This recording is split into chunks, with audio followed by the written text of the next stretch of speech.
tình cao trăng bám mây hấp thu nắng ta quay dây chưa lâu nè rồi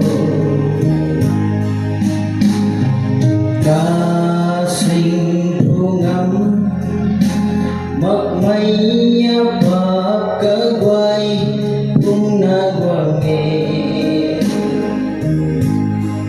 trên tay mây ra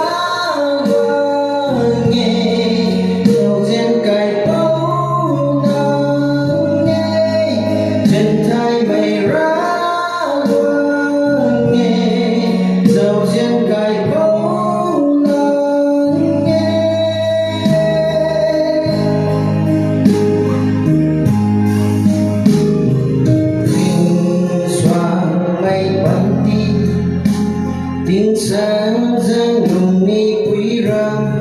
dài tầng lầu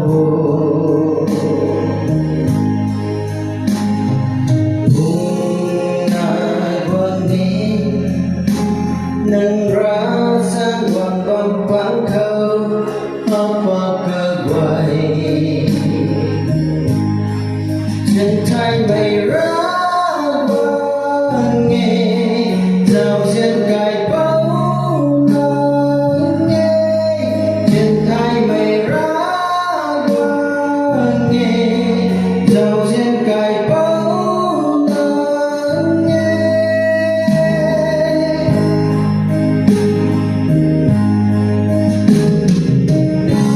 Sige Tracy na upang Mr. David amasung lagi lima rupa rosun ko mawani sa mani hari pani susumanin ko ni mawani sa ni wajoki